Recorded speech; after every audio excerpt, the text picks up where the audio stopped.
real creativity isn't about just serving up exactly what you think someone wants, but it's being able to understand to serve them up something that they didn't know they wanted, or something that they maybe will want in a year from now, or whatever, right? Marketing Architects.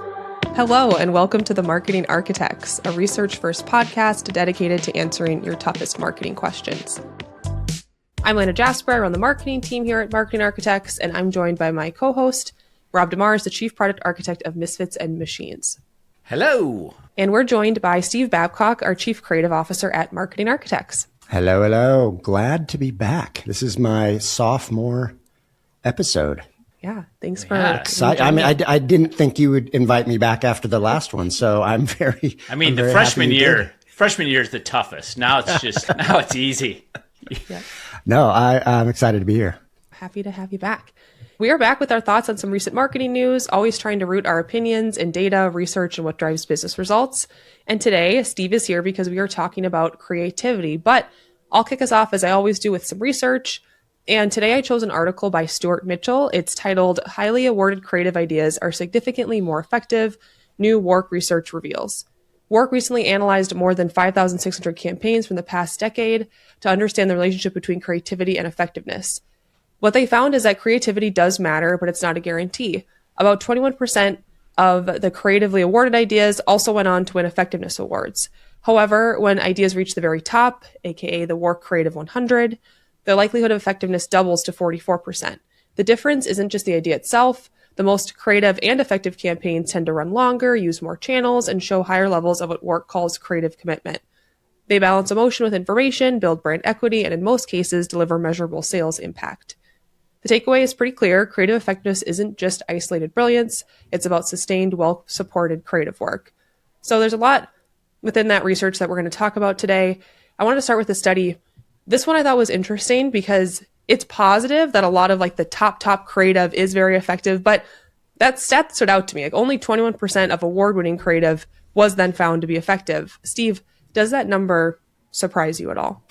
No, it doesn't. And I think it's because I have sort of my specific opinions around a lot of the creative award. There are a lot of award shows. If I could go back in time, I would have invented an award show because they are a money maker. They play off of the emotions of everybody in our industry. The Stevies? The Stevie. Just, hey, send them in. It's $500 an entry. There are a lot. If I'm talking specifically around some of those that are more notorious for creativity, we're talking Cannes, One Show, etc. I'm not surprised because I feel like, for the most part, what they celebrate, which I also think is worth celebrating in a different avenue, is the art, is the surprise, is the uniqueness, but kind of the moment. Whereas in effectiveness, and especially as the article that you just referred to, is something that, well, you don't really know if it's effective until you've spent some time with it. It's like a different lens, I would say. I never want to discredit them and be like, oh, creative award shows are not. It's like they have their place, but I don't think they're a great barometer, and apparently science agrees, to what we're really supposed to do, which is create effectiveness, impact and effectiveness for our brand partners. And that's the other thing too. Effectiveness has to live in the real world for an amount of time, right? It's easy for anybody to sit in isolation and go, I'm coming up with something that's cool. And a lot of times I'm trying to come up with it to appease these award show judges, to appease the industry insight, right? Versus the average person out there, what really makes creative and effective work? So I'm not really surprised. I have a hard time being a downer on it. It's still very inspiring, but it's art. Typically, it's the art side. It's not really the responsible side. I don't even think it's advertising half the time. If you identify advertising as it has a job to do, it's more okay, it's art that you use a client's money to make. So I'm not super surprised. Maybe that number seems a little lower than I would have thought, but that checks. Yeah, I think the other stat that really stood out to me was the 44% headline. Going, wow, okay, that says it's not just about creativity. It's also about commitment in scale and consistency. Yeah. Those were the campaigns that ended up not just recognizing the creative idea, but believing in it enough that you're willing to stick with it. I think the other thing, just to I don't know, go down a quick rabbit hole to your point, Steve. Award shows are tricky, right? What are they awarding? I think the other side of it is even with effectiveness awards, it's like, what are you really measuring when you said, okay, you improved click-through rate by 52%, but if your click-through rate was 2, that's not that great, or 2 clicks. So, it's sometimes it can be funny math. No, Steve, I thought that was a good point that I haven't even thought of, which is, should we even expect award shows to be judging effective creative? Because you see those headlines all the time where they're like, oh, awards they're not aligned with what's effective. Are they even set up to suss that out in the first place? Totally. Just embrace what it is and go like, this is the art side. This is what we're doing, and have a good time, and everybody fly to France and party it up. I get that. The other thing too is like, creativity is subjective. Effectiveness isn't.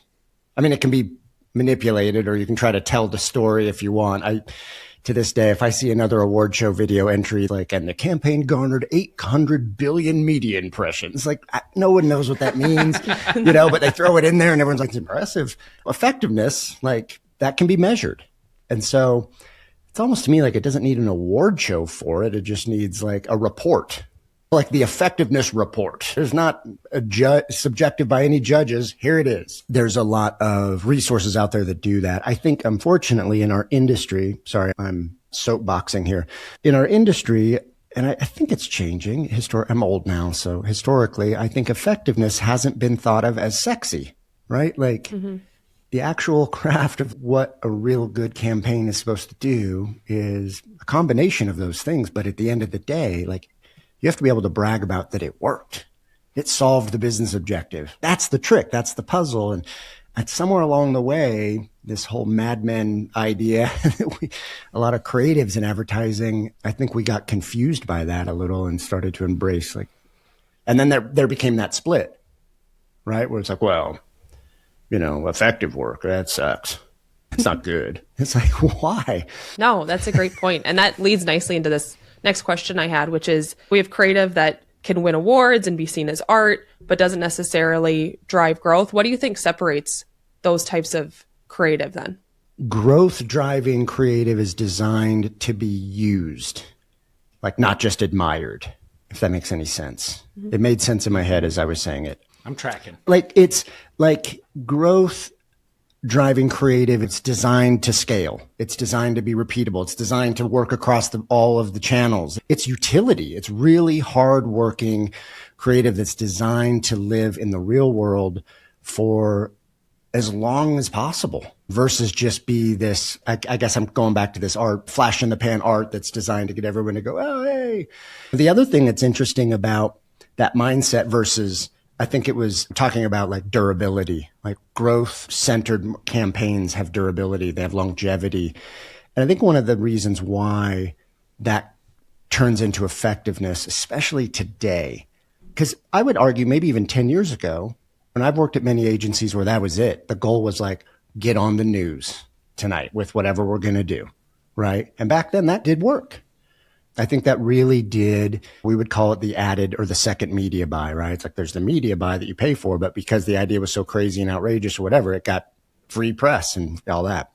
Nowadays, the news cycle, like right now while we've recorded this, culture's already gone through 3 big things, probably that we'll find out when we go to Twitter after this, right? So now if brands are trying to play in that, you don't last 4 seconds. Like we got the headline. It's like no one cares because we're already on to 4 other headlines, whether it's what's going on in the world or all these things. So I think that discipline of going, hey, I don't need to play in that game because it's a losing battle to just try to get like the headline of the second versus like build something that is incredibly creative emotionally, but effective rationally, that can live forever. And that takes a lot of discipline because sometimes as a creative, that doesn't feel sexy and you can get bored with it as a creator. Right. And you're like, but they're not bored with it. It's working for that. Like, so it's that discipline, I think, of being an artist in advertising for a lot of creatives. Okay. You're inspiring me, Steve. So let's create an award show. We're going to call it the Stevies because that's just cool. Right. Yeah. And you can't enter your campaign until it's run for 2 years. Oh, I love that. It's interesting too, because I've thought a lot about just the cycle of advertising award shows. They're every year. So they're just designed to do like the novelty. And it feels like a frown to be like, oh, hey, it's Limu Emu, which has been going on for 10 years. Like, you can't enter that. That's not new, and it's like, exactly. Well, but it's been really effective. And exactly. Yeah, I love it. The Stevies coming soon. Stevies. See you in 2 years.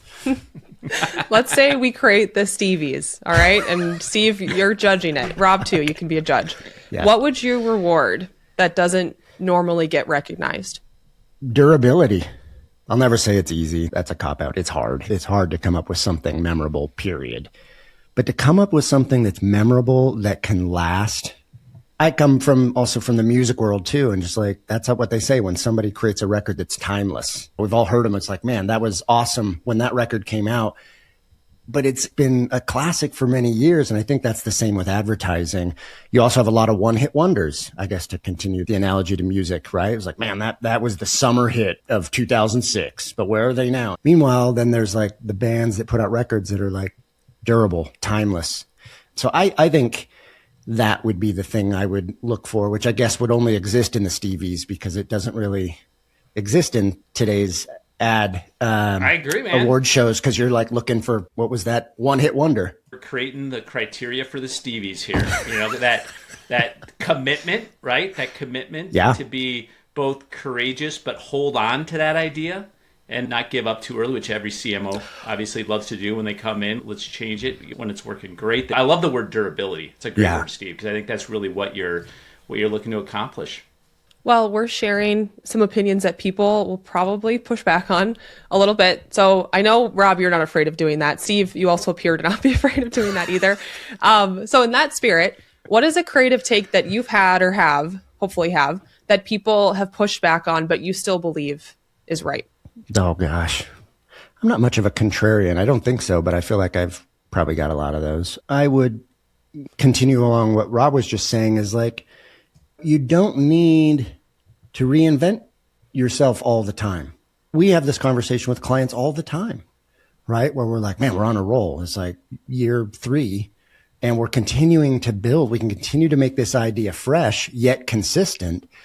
We should maybe do this or that because no, you don't need more ideas. You just need fewer ideas that are really great and can be durable, thus executed for a longer period of time. That's a good one. Elena, you know mine. I've said it enough times on this podcast, but my contrarian view is that television is now an audio-first medium. And the researchers really show that people's eyeballs are retreating to their second screens. So to get attention, you got to think about what's your audio strategy in that commercial. Always a good reminder. So one part of the report, I know we've been talking about how only 21% of these creatives that won awards were truly effective, but they did share that those like top end ads that won like the highest creative awards, they were much more likely to be effective. But Steve, why do you think like such a few number of brands ever get there where like they're having things that are both effective and creatively awarded? It's hard to do. That's really the craft. That's the goal. That is the benchmark.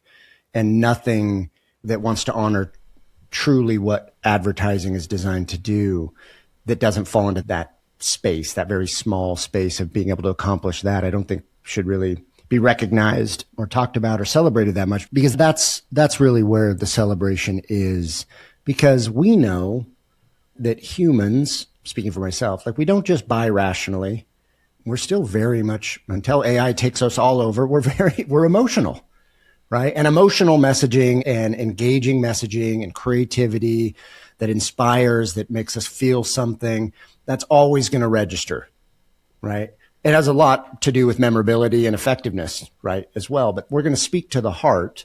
We're going to use insights that really speak to people emotionally, not just the speeds and feeds. This product does X, Y, and Z. But when you can combine those things, like, you've just defined, like, that's the goal. Like, that is the goal. It's not one or the other. It never should be or can be. that is the mix that works. We're always striving. We have the line, remarkable work that works remarkably. Rob, you probably came up with that. It was before my time. I've always really, really loved it. And it's so easy to say. It's always easy to say. But when you're sticking down pen to paper, it's like, man, it's a challenge. It's definitely the one that our entire industry should never stop pursuing. So we should be pursuing it. But like you said, most don't make it. Don't make it there, which makes me think that there has to be some best practices or some things that most people in the industry are doing, pursuing that aren't helping effectiveness. Do you have one in mind, a creative best practice that you think is actively hurting effective campaigns? Maybe like over-personalization. Everything has to be so incredibly hyper-targeted. I still think like mass reach with a clear idea, right, will always outperform fragmented cleverness, if that makes sense. I think we have a responsibility. I think real creativity isn't about just serving up exactly what you think someone wants, but it's being able to understand to serve them up something that they didn't know they wanted or something that they maybe will want in a year from now or whatever, right? I guess that maybe would be a best practice that I don't think is helping. If you just assume that's it. That's the best practice, always hyper-targeted. Man, studies show that our audience likes dogs. Send them a picture of a dog, and that's it. They also might like meerkats. And we think that there's something really interesting and clever there, and so everyone loves meerkats. I don't know. Yeah. Maybe that. No, we're definitely aligned with that. Wait, Rob, shut up for a I second. hate cats. Meerkats, though, are not cats. What the hell's a meerkat? You don't know you've what a seen it? meerkat is? They're like in Africa or something probably. They like stand up and they're adorable. Timon. I'll look them Timon up. from The Lion King. He's a meerkat. Yeah, got I it. think Got it. I think I just hate all cats. that's fair. Rob, okay, get back on track. Steve, I think we definitely would agree with that for a lot of reasons, with even the practicality of, like you said, knowing what somebody really wants down to the individual level. And I'm interested in doing an episode on this soon about fragmentation, because it is a big issue. And I think that's what drives brands towards this hyper-personalization is these platforms demand it. And like they want all these different versions. But I think there's that path where you just become so fragmented and personalized and you lose those big ideas. Or how do you start with a big idea, share it everywhere you can, because there still are a lot of opportunities for mass reach, and then take that and distribute it in different ways. I like what you're saying there, because you're right that these platforms drive you towards that. But how do you not get caught in that loop? Yeah. And I think, like I said, I think there's a great advantage to personalization as it relates to like funnel mapping, right? Okay. So-and-so saw this ad. I know it. I've tracked them. Now I'm going to serve them up another ad that acknowledges that they've seen that kind of thing. But when it's like from a creative standpoint of like super, super hyper targetation, I think that's a word. Targetation. You just made it. Targeting. It is. It's a category in the Stevies is best use of targetation. Targetation. I love it. It's coming up in 2 years, folks. But like targeting like that, I definitely agree. I just think, man, when you're so narrow focused on your effort, you miss out on all of the fringe, and you don't grow otherwise. Yeah. So I think a lot of us, when we get into marketing, we want to do the big creative thing. Like that's like the fun part of marketing is getting to be creative. But where do you think CMOs might unintentionally be harming their creative effectiveness? I would say for me, a lot of it is, I feel like not a fight, but a debate or a challenge that I'm often in with CMO partners or someone of their like is the value of distinctive assets. Just looking, sounding super unique and different. Just that. I feel like there's a lot of times where I'll go in and typically I'll present work based off of just that criteria. Here are 3 very distinct asset approaches. One uses, hey, here's a character we've developed, or here's this thing we've developed, or here's this. And again, because they're designed for durability, they're designed for longevity. And we've looked across the competitive set as well as just the rest of the market. And this is distinct. And here's some things that aren't, right? And sometimes you can get subjective, but like really doing the work there. I've found, more often than not, where it would get frustrating is as you go along the work, the distinctiveness will get knocked out because being distinct can also be really uncomfortable. It's very easy to be like, I'm going to do this because this feels safe. It feels good. The other thing, unfortunately, I believe the life cycle of a CMO at a company is super short, like the span, right? So that just means, okay, they're getting traded around faster than like college sports coaches. They're not there either. If we're trying to like be in their shoes, right? They're operating from a place of like, I don't know if I should be ruffling feathers. I understand it. I'm not critiquing it, but I promise you.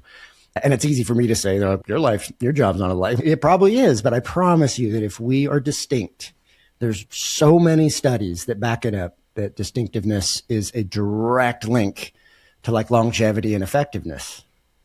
Yeah. So that would be, maybe it's a little close to it's a little sensitive right now because I think I just went through that earlier this week. So yeah, no, but it's a good point though that it's almost up to the CEO, because CMOs, if you come in and you don't have time to think long term about your brand, they're going to be pushed into this corner of, I need to play it safe and try to get an instant result. I mean, that's also not on the CMO's shoulder, like that's on the company itself. Needs to be aligned in 1,000,000%. If there's ever a person that I've ever seen stuck between a rock and a hard place more, it will be a CMO at a major company. You feel for them because they're just like, I'm trying to. You're just like, not a place I ever would like to be. No. Well, one piece from the report that I wanted to call out is this finding that the best creative ideas balance both emotional and rational messaging, because we talk a lot on the show about emotional advertising outperforming rational, but I thought it was kind of refreshing. Like that's normally the narrative you see. It was refreshing to have work come out and say, hey, the best ideas balance both of those, which I know, Steve, we have remarkable work that works remarkably. We definitely believe that too. How do you think creatives can get that balance right?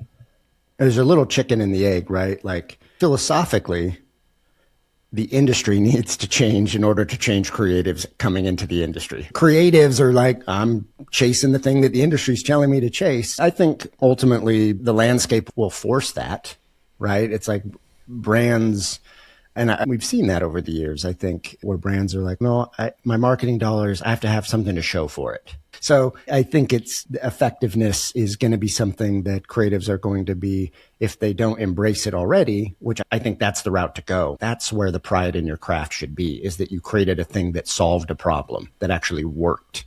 But if they can't get there, they're going to be forced to get there. But I think the idea of emotion will get the attention, but the rational part, the information, that earns the permission, if that makes sense. So it's like, we need to stop treating them as opposites. They're literally two parts of the equation, right? Like you need both of them. That's the other mistake, right? Where you'll see maybe something that gets highly celebrated and it's very emotional, but you walk away and I'm like, I don't actually know what it was for or what it does or why it's a thing I need to get right now or participate with. And that's where I'm like, wait, we've missed that. And then you'll also see things that you're like, okay, I just totally saw a little demo of a thing, or I kind of know what that is and why it works, but it didn't speak to me in my life in any kind of way that makes me remember it or recall it in 15 minutes. So I think that's the way that creatives need to think about it, is that they're not opposites. They're just two halves to the complete like agenda. That's a good way of thinking about it. We can't have a podcast on creative in the year of 2026 without talking about AI. So we're going to have to check in on it. See, we talked to you about this last time you were on the show. How are you feeling now? Like, what role should AI be playing in creative work today? And where do you think it's maybe being misused? AI is, I just want to be very much on the record, so freaking cool. I know there's a lot of like doom and gloom about it. Maybe we're all doomed. I love it. I'm just going to be excited the whole way until our demise. It's so fun.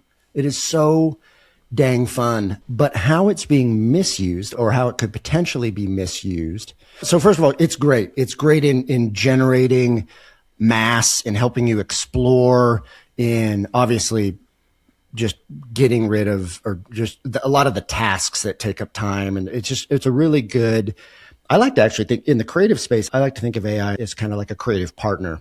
It's really fun to bounce ideas off of and just sit there and help. What you don't want to do is just like mindless prompts, just like prompt it in, boom, cut and paste, I've got it. It's like, that's not, now you're eliminating your role. And What it's not going to do is have what I've heard called, and maybe I've made this up, and I swear at one point I heard someone refer to this term, the human leap. And basically what the human leap is the ability to advance or to invent the thing that doesn't exist. Currently, AI is really good at grabbing everything that does exist and serving it up however you need it, which is great. But what about the thing that doesn't exist? And that's the human leap. And the thing that's always pushed creativity forward, our culture forward, is someone coming up and saying, what about this? And you're like, whoa, okay, we weren't ready for that. I think that's going to be the problem is when you misuse it to a point where you don't interject yourself. And at Marketing Architects, we refer to ourselves in the department as creative engineers. And I know a lot of agencies have fun titles just to be wacky. The hope is that we're not doing that. I genuinely think it was something that I personally thought of for a long time. It's like, what would be in a world of creating with AI? Like, what would be a title? And that was the best I could come up with, but it made sense because an engineer is using their human talents and their intuition and their skill set to use machines to do a job, whatever that is, civil engineer, mechanical, electronic. And to me, it feels like that's the same way. It's like now we've got like hyper powerful machine at our fingertips, but we're engineering it. We're using it. And that's the difference between a human engineer versus just a button pusher. So many ways that you can interject your humanity into the AI process, whether it be how you prompt, how you create, how you add reference, all these things. So I guess that's probably my one misuse. And my worry with AI there is that if everybody misuses it, that it's just going to just create a beige world because it's just going to keep pulling back the same kind of thing. Like, please, we need the human leapers. You don't like beige, Steve. Is that what you're saying? I actually like beige. It gets a bad rap, and I just substantiated that. It's a great color. Would you guys also say that AI in many ways isn't new, conceptually speaking? And maybe you thought about this too, because Rob, you are definitely steep in this. But I was like thinking, like, wasn't a calculator AI? Right. Right? Like, just like there's definitely the actual like intelligence of AI. And to go with you on that, though, back in the olden days of the 90s, I started at an ad agency, and I heard about this title called a typesetter. I'm like, what the hell's a typesetter? And they're like, well, it's these people that would put the type in to make the ad. And then obviously Quark came out, which was like this software program where you could do, and like people's roles had to change. Yeah. In the agency I was at, there was actually a room where they cut film.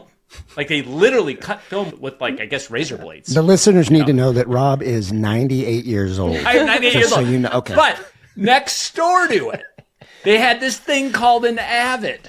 And you're like, whoa, you could drag and drop and like move it. And yeah. Now, that pissed a lot of editors off because they're like, oh, this is a craft that we have. And just as we look at AI, it radically accelerated change. Like those other changes happened slowly over time. So you didn't get like the bends when they occurred, where right now we're all going through the bends going, holy crap, where do I exist now? But in the way, this is just another way of manifesting amazing tool sets, to your point, Steve, that can just give us superpowers if we use our powers for good. Well, I think the other, not to tangentize us here, another word. Another category in the Stevies. Yes. Best use of tangentizing. Is like anytime I get excited about AI for a variety of reasons. I just think delusional optimism is the way to live life. If it's all going down, we might as well go down with a smile. Sweet nectar, Steve. It's just, let's go for it. But the other cool thing about it, and we do this thing in our group, which is really fun. Maybe every quarter we do like a little film festival, and everybody jumps in. There's usually a prompt. This last one was a film trailer. So you needed to make a trailer for a movie that you were coming up with, and you can use all the tools you want that we have access to. It's fun to do. It's camaraderie, but it's also just, hey, making sure that we're all leveling up. Now, clearly we have a few folks on the team that are always like, okay, like Justin, who's just like, okay, he's going to dominate, versus maybe someone over here who's classically trained as a writer. But what's been awesome is as we've done it more and more, it's becoming less obvious who's who in their submissions. And what's really cool about that is like the idea of, historically there's ideas and then this massive bridge to that idea becoming real. Like back in Rob's day, if I had an idea, there's a bridge of people and money and production companies and channels and all of it. And so it's like only the select few ideas made it to the world. AI now is like dramatically shortened that bridge to where someone who has an idea can now make that idea real. And I think if you truly love creativity, that gets really exciting.